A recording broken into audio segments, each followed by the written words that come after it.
دەستان خۆش بێ. دەستان خۆش بێ. ئافرەن. ئەزانم براینە بەڕاستی چیرۆکەکەی دوێنێ شەو نایابوو. ئەشە دوو چیرۆکێکی خۆش بوو مامۆساییە. بەخوا زەوقلی بوو زەوقلی. ئەرێوەمان فەرەزمان سمایل دیار نەبوو. وەڵاهی منیش دڵم لایەتی.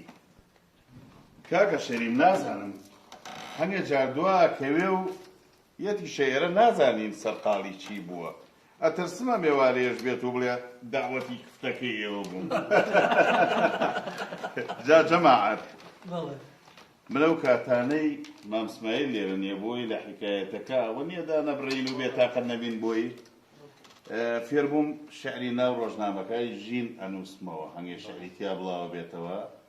ئەگەر ئینتان لێتی حەزەکەن شعرەکەن بۆ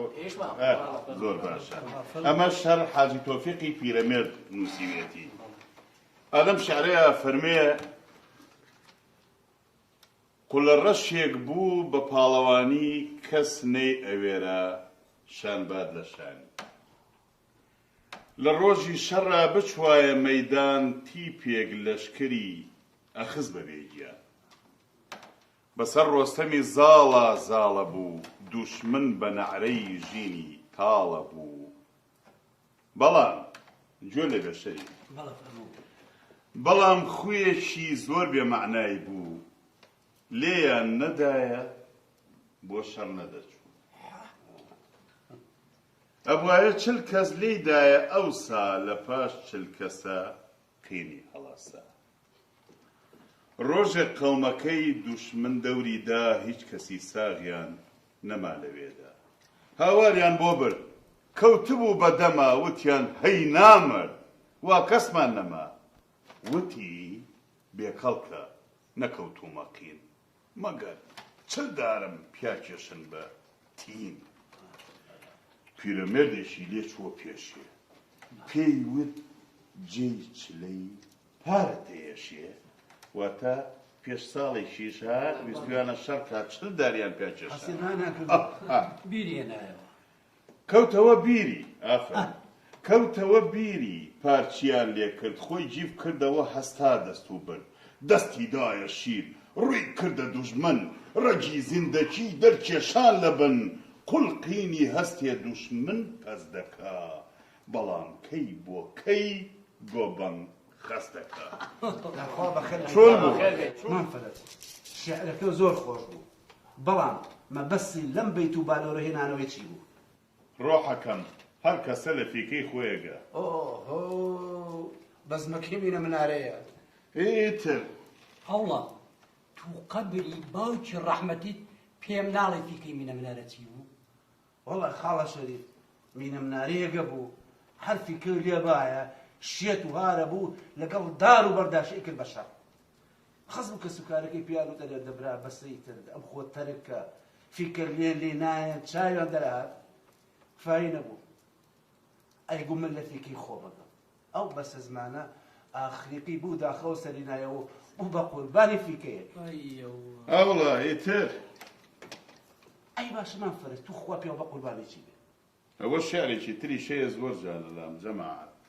ئەڵێ بە قوربانی دووچاوت بێ دووچاوم لەبەر پێتا ڕزێ جەرگ و هەناوم ئەگەر بەو خوێنە سەرپەنجەت بنەخشێ بە ذاتی خوا نەمردوم زیندوم و ماوم میم منم سەرکردەتان بۆ لەشکری غەم ئەترسم من بڕۆم بشتێ سوپاتان مەڵێن ڕۆیی کەڵکی نەبوو جەهەنەم سرم قەڵغا نەبووەتی قەزاتان نون دیلان و توێتی نەکەی هەرگیز نەمامی گوڵ بکەی تا سێبەروسایە بەنینۆک گەربژاری کەی بە پولێ بەرهەموو مایە جوان ئافەرەم شەریفەکەنی ڕۆخۆ خەریب و بێ بە شەڕە شعری تەواو ها شعری باشمان بوو سایجان ئاو چاوان بۆ بێنە دەی باوکەکەم جەماعەت ئەم شعرانە وای لێ نەکردن شتێکی خۆش لێبن و ئێمەش گۆرانیەکتان لەگەڵا بڵێین دەی باوکەکەم ئەوەی ئەو جارە چی بوو؟ ئەو خەیگردەکە یارە دەی بە قوربانتان بوو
باوکی باوکم جا ئەوڵاڵێم مام اسماعیل لێرە وایە حەزی لەم گۆرانێ کۆنانەیە خليك ما بزم بخوا بۆنە ئەوە خۆ بەسەر باسی خۆیان هات ئەوە چی لەگەڵا والله کاک عوسمان عەلی لەگەڵایە کوڕینە دەنگ بەلای ئەم کاک عوسمانەوەیە السلام عليكم. وعليكم السلام ورحمة الله عليكم السلام بخير کوڕینە ئەوە زەن بۆ دواکەوتم چوم سۆراقی کا عوسمان بکەم بەڵێ یاڵا چوە سەربا لە برادێریشی لە هۆمەرمەنگان وەڵام منیش لێ حاصڵم نەکرد گەڕام و وتمەشەوە حاجە حال بۆ گەڕکی خۆیان بەڵێ بەڵێ وەڵا کەیش بەبەر ماڵی حاجی عەبدوڵڵا سێرەکەم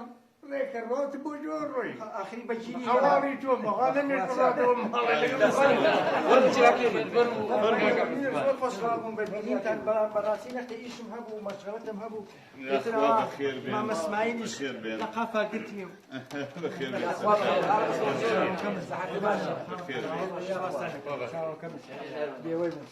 كاكا عثمانية من زور كان مزروي أو حكايتي ملا اسماعيلي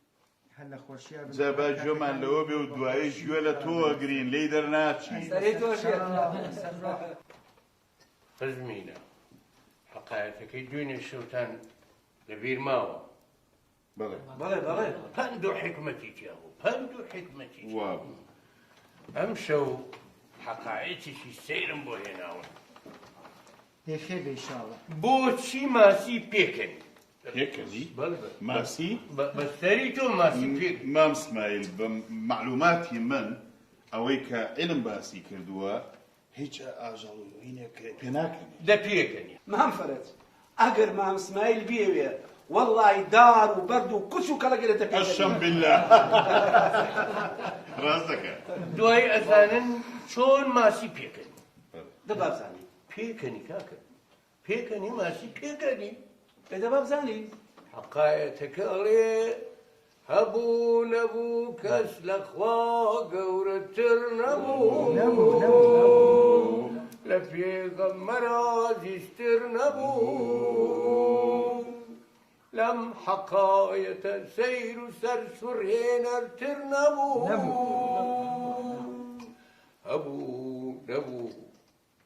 هەبوو نەبوو لە مەملەکەتێکە ژن و مێردێکی جوتیاری هەژار لە کوختێکی کەناری شاراژە ئەمە مناڵیان نەبوو شەوێ پیاوەکە خەونێکی دی لە خەونەکە پێیان وت ساڵێکی کە لە هەمان ڕۆژە خوا کوڕێکی پێبەخشیە سبحان الله ڕۆژ و مانگ ڕا برد و وەرزەکان ڕۆیشتن و گەیشتەوە وعی خۆی پاش یەک ساڵ بەڵێ خوا کوڕێکی پێ ئەفا کرد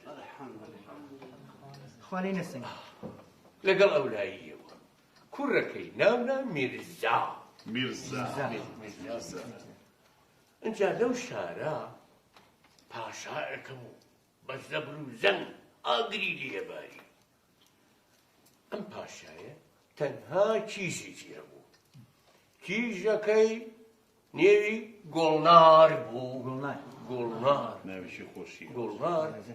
جا ئەوە گوڵێکە درەختەکەەوە هەنارە نابێتە هەنار گوڵێکی سوورێکی ئاڵ ئاوی چاوە بۆ دەروانش بەکارێنێ گۆڵمار ئەم کیژە گۆڵنارە چل کەنیزەکێ بوو چل خزمەتێک کرد و یاوەری بوو ئەم چلە هەمووی جوانترین و ڕازاوەترین بەرگی کیژانەیان لەبەرا بوو بەڵام ئەزانن 39یان کچ بوو یەکێکیان کوڕ بوو کەس نەیزانیوە باشە بۆ جلی وای لەبەر کردووە خۆی گۆڕیوە ئەینەشش ساڵان هاتووە ساڵان ڕۆ تومەس یارۆ دڵخوازی بووە تومەس لە کەلەی یاوە عاشقێنیان کردووە عاشقبازیان کردووە و کەس نەیزانی ئای بەخوا ناقینێ بەخوا دڵانی خۆشە کوڕی نەبەخوا جا کوڕینە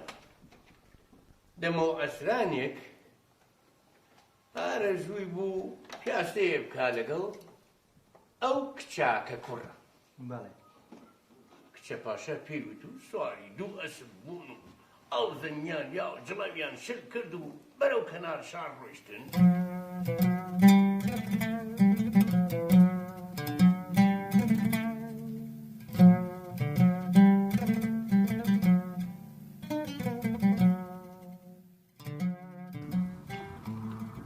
کێ ئەتوانێ هەست بکات کە تۆ کوڕێکی گەنجی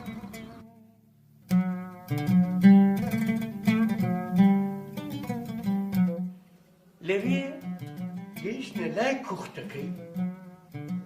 ماڵە هەژارەکە ئەو مناڵی کە لەدایک بوو ناوی میرزا بوو ئەو مناڵە ئەو دەمە لە تەمەنی 5 ساڵانە ئەوە نەبوو لەگەڵ باوکەکەیە خەریکی شتیان نەدرۆ لەو کاتە مناڵەکە تێڕوانی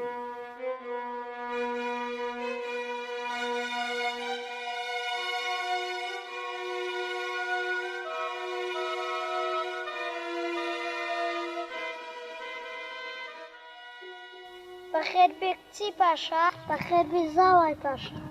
ئەواڵی چی ئاوەرە بزانم ناوت چی و تەمەنت چەنە نامی زاد تەمەنم 5 ساڵە زۆر باش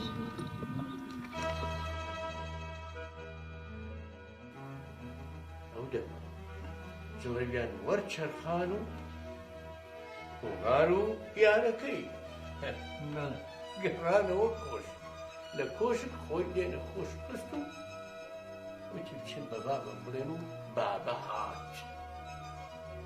ها کچە نازدارەکەم چیتە؟ باوجا حاڵم زۆر خراپە و ئەمرم تەنها دەرمانی دەردی من یەک شتێکە ئەوش ئەوەیە لە قەراق شاردا پیاوێکی هەژارەژی مناڵێکی تەمەن 5 ساڵی هەیە ناوی میرزایە ئەبێ بیهێنم سەری ببڕم بیکوڵەن و من بیخۆم خەونم بینیوە بابە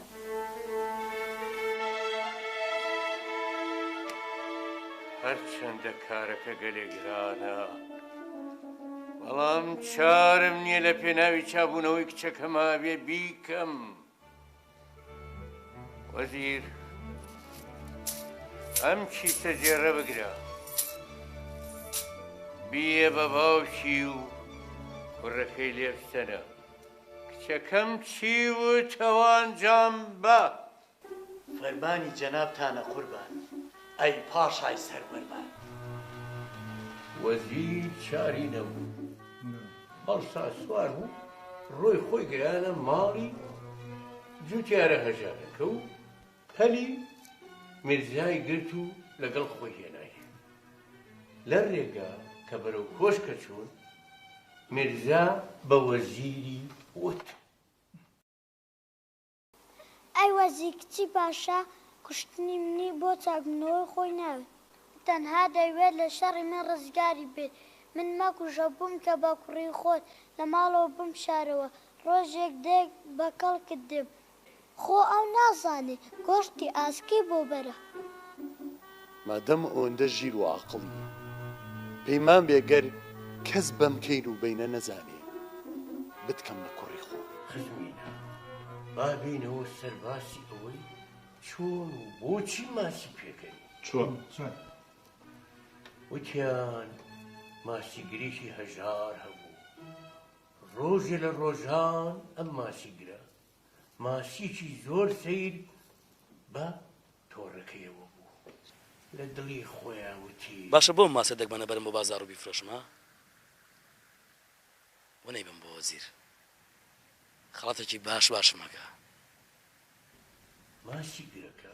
ماسیەکەی هەڵگرت و خێرا گەیانی ماڵی وەزیر دەست خۆش وەزیر کە بینی هەسەری سوڕما حەیرانی بوو ماسی وای نەبینیوە گەلێک جوان بوو لێی وەرگرت و فەرمانی دا یەک هەمبانە ژێر و جیبیان نایە بۆ خۆی بۆ بە یەک شەو خەڵاتی کرد کە بینیان میرزاوتی بابە گیان ئەو ماسیە ڕامەگرە بیدە بە پاشا ئەویش بە قسەی کرد هەڵسا خستیە ناو شتێکی جوانە و بردێ دەرباری شاه شا کە بینی عاشقی بوو هەموو لێی کۆبوونەوە وتی وا چاکە ئەم دیاریە جوانە بێنم بیەم بە کچەکەم ئەزانی چی کرد ڕاوێژی کرد بە دەوروبەری دەربار وتیان سەروەرمان چۆنت گەرەکە وا بکە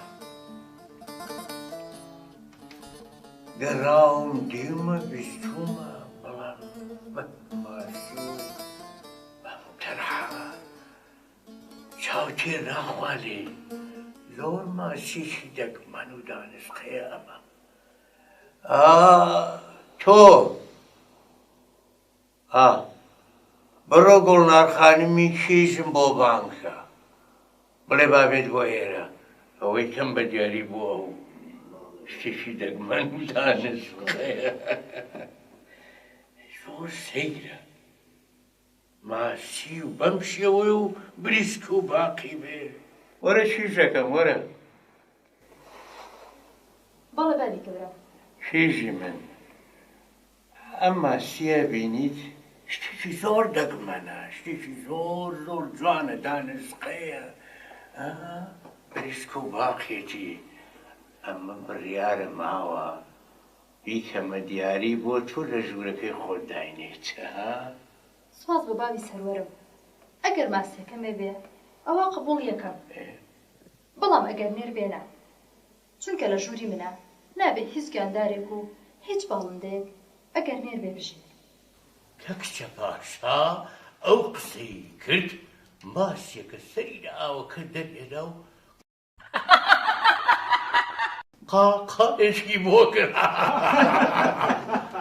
هەموو حەبەسان و جیاڕامان و سەریان سوورما ئەو دەمە پاشا لە دڵی خۆیان گوتی ئەو ماستە بێمو نییە بڵێ وەزیر پێم بڵێ بۆ ماسی پێکەنی جا من لەکوێ بزانم قوربان خۆ من غەیبگۆ نیم وەزیر مۆڵەتی چل ڕۆژێمێ ئەگەر پێم نەڵێ بۆ ماسی پێکەنی لەبەرتەم وەزیر خەمبار و دامان بوو کۆسکەوتوانە بە دڵی تەم و پەژارەوە ڕووی لە ماڵەوە کرد چی بکات چۆن بزانی بڵێ چی بۆ ماسی پێکەنی چ وەرامێ باتەوە هۆیەکەی چییە چوو زانێ چۆوە چی بکەم باشە چی بکەم بابە گیان خەممەخۆ من لەبیر مەکە چۆنمێت ڕێکار کرد ئێستا نوورێ منە کە تۆڵە بکەم و سواری ئەسب بە 39 ڕۆژان بە کەیف خۆت بگەڕێ کەیفێ بکە ڕۆژی چل وەرەوە ماڵێ وەزیر بە قسەی میرزای کرد هەڵسا ئەو چل ڕۆژەی کە مۆڵەتی پێدرا بوو کە هۆیەکەی بڵێ بۆ ماسی پێکەنیوە هەڵسا چوو 39 ڕۆژی گەڕانی کرد چ لەم ڕۆژ گەڕایەوە میرزا پیوت بڕۆ بۆ کۆشکی پاشا هیچ نیگەران مەبە ڕۆیشتن لەوێ هەموو دەربار چاوەڕوان بزانن ئەمە هۆیەکەی چی بوو ماسی پێکەنی بۆ پێکەنی پاشا کە چاوی کەوت بە وەزیر لێی پرسی وەزیر ئەوە چ ڕۆژەکە ڕابرد پێم ناڵێ ماسی بۆ پێکەنی ها؟ پاشان سەلامەت بێ ڕێگان دێ با بڵێم ماسی بۆ پێکەنیوە بەڵێ فەرموو دەترسێم ئەوەی دەیڵێم بە کەیفت نەبێ و لێن تووڕە بن ئەمێ بکەن کە سەرم بدەن قوربان پاشا 1 سەعات جێگای خۆت دەسەڵات بدە بە من تاکە و لەو ماوەیە بمە پاشا و هەموو شتێکت بۆ ڕوون بکەمەوە و بیڵێ رازیم پاشا بە فەرموو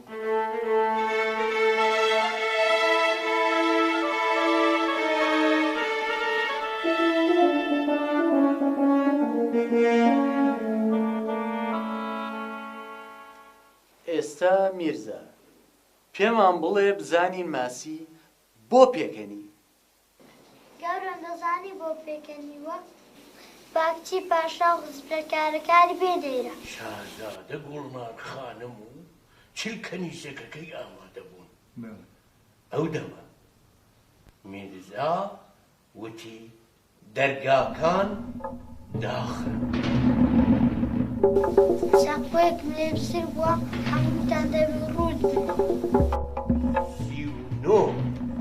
کەنیزەک خۆی ڕوود کردەوە بەڵام یەکێک نەکردەوە خۆی ڕوود نەکردەوە ئەم سەریان کرد گوڵمار خانمی شازادە کەوتە پاڕانەوە لاڵانەوە تکار بە قوربانتان بم تکار بە ئەو کیژەمەت نەبێتەوە چونکە زۆر بە شەر بوو بە حەیایە هەر دەبێ خۆت ڕوودکەیەوە چاری نەما باخێکی خۆی ڕوود کردەوە تەسلیم بوو بەڵام چی دەرچوو بێ چی دەرچوو بێ بیڵێ چی دەرچوو بێ زردە مۆرجێ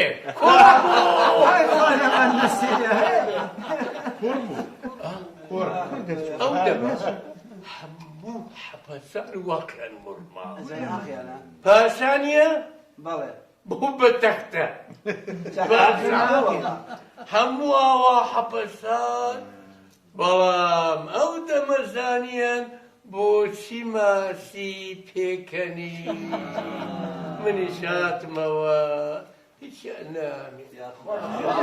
بۆیە ماسی گیان پێکەنیوە مام اسماعیل گیان قەی ناکە لەو حکایەتەیەکیان نایەتێ بەڵام من ئەقڵم بێ ئێستا خاڵە عوسمان گۆرانیەکی زۆر جوانە یا بە جەنابیشت و بۆ ئێمەش وانێ جەماعەت ئەها سەیدی ئەمرێکم ئەوە خۆ جەماعەتی گەیشتە لە وەختی خۆیان هات ئەوە زیاتر گۆرانیەکە بەجۆشترە بێ بەخێر گۆرانیەکەی بەجۆش کردی ئیتر هەموو چاوەڕوانی خاڵە عوسمان ئەو برادرە بەڕێزانەی چاوەڕوانتانی بەسەر چاو وەڵا گۆرانێکی خۆشم ئامادە کردو بۆتان ئەرێ هۆلێلی جا ئەگەر برادرانیش بە دڵیان بێ و هیواداریشن کاتێکی خۆشی لەگەڵا بەرینە مەقامیشی لەگەڵا خاڵەوسان بەدڵمانە بەسەر چاو مەقامی لەگەڵا مەقامیش برا مۆسیقیەکان ئارزوی خۆیانی هەر بەس دەکەێت کاک عوسمانیان ئێمە بەم لێو خۆش نابین بەوەنە ئەبێ سبەی شەویش تەشریف بێنیتەوە بۆ ئەم چایخانەی خۆ لە هەمومان زیاتر حەزی لە حکایەتەکە بوو وەڵا حکایەتەکە هەتا بڵی بە نەزەر بوو دە سبەی شەو عەدمانەی تێ سبەی شەو وەعدتان نایە بەس 2 سبەی شەو ئیشەڵا وەعددانایە من لەلاتان ئامادە ئەوە لەسەر دەستیەوە من تاقەتم نییە جارێکی کە هۆمەرمەنگان و کانێسکان و سەر شەقام و دەرگەزیێن و سەرگۆل و هەمووی تێ بکەم و ئاخری پاش مەڵکەنی لەوسەر لە حاجی حەم بۆ دۆزمەوە سوێنم پێ بەخۆ لە شوێنەکە خۆمونەکەم هەر نەمدۆزی بەسەر چاو فەرمون برادران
دووس بە ئێوارە چاوەڕێ